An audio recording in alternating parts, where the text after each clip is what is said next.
نحمدہ ونصلی علی رسولہ الکریم، اما بعد فاعوذ باللہ من الشیطان الرجیم، بسم اللہ الرحمن الرحیم۔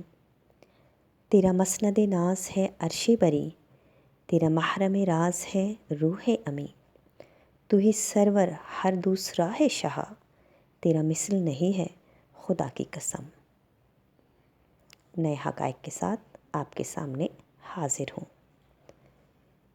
کتاب ہے صراط مستقیم، صفحہ نمبر 78 پر۔ تھانوی صاحب اور تمام دیوبندی علماء کا یہ متفقہ عقیدہ ہے کہ حالت نماز میں حضور انور صلی اللہ علیہ وآلہ وسلم کا خیال لانا گدھے اور بیل کے خیال میں ڈوب جانے سے بدرجہ برا ہے۔ حضور صلی اللہ علیہ وآلہ وسلم کا خیال آتے ہی نماز فاسد ہو جائے گی اور نمازی بھی فعل شرک کا مرتکب قرار پائے گا۔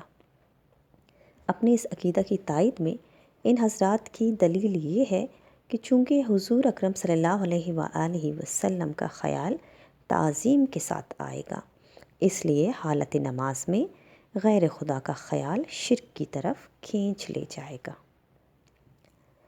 یہ عقیدہ تو ان حضرات کا سرکار کونین صلی اللہ علیہ وآلہ وسلم کے تصور و خیال کے متعلق ہے، لیکن خود اپنے تصور کے بارے میں تھانوی صاحب کی کیا ہدایت ہے، ذرا اسے بھی ملاحظہ فرما لیجئے۔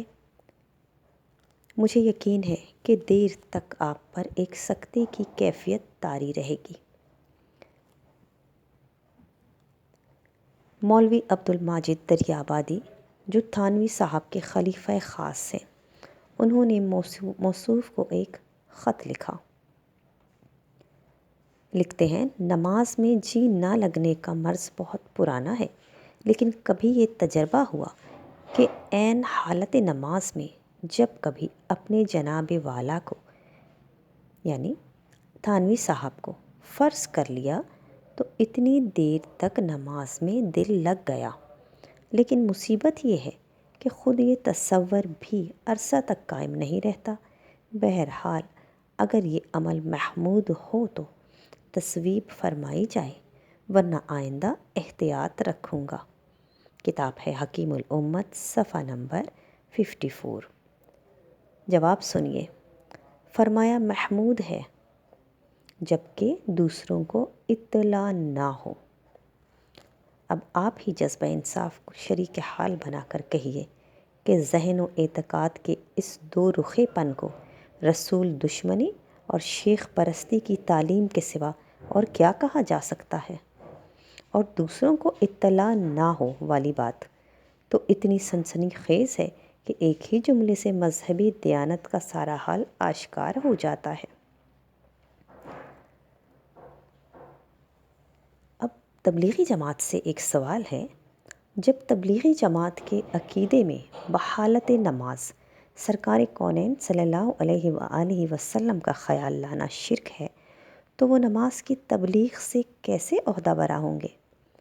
کیونکہ نماز میں اتحیات کا پڑھنا واجب، اور اسے پڑھتے وقت جب نمازی السلام علیک ایھا النبی کہے گا تو ظاہر ہے کہ نبی کا خیال آئے گا۔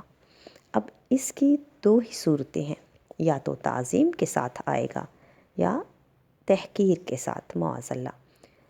اگر تعظیم کے ساتھ آیا تو دیوبندی مذہب پر شرک ہو گیا، اور توہین کے ساتھ آیا تو نبی کی توہین متفقہ طور پر کفر ہے۔ اب اس مشکل سے بچنے کے لیے دو ہی صورتیں ممکن ہیں، یا تو نماز میں یکلخت تبلیغی جماعت اتحیات کو چھوڑ دیں، لیکن مشکل یہ ہے کہ اس کا پڑھنا واجب ہے، اور واجب کے ترک سے ان کی نماز ہی پوری نہیں ہوگی۔ اب دوسری صورت یہ ہے کہ اتحیات تو پڑھی جائے، لیکن حضور پاک صلی اللہ علیہ وآلہ وسلم کا خیال ہی دل میں نہ لایا جائے۔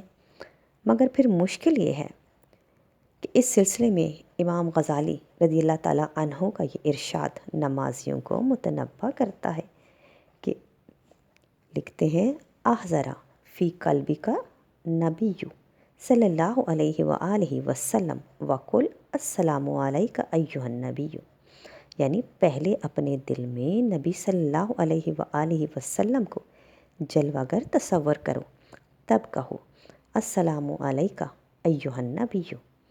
غرض کسی صورت میں بھی تبلیغی جماعت والوں کے لیے نماز کی ادائیگی سے عہدہ برا ہونا ممکن نہیں ہے۔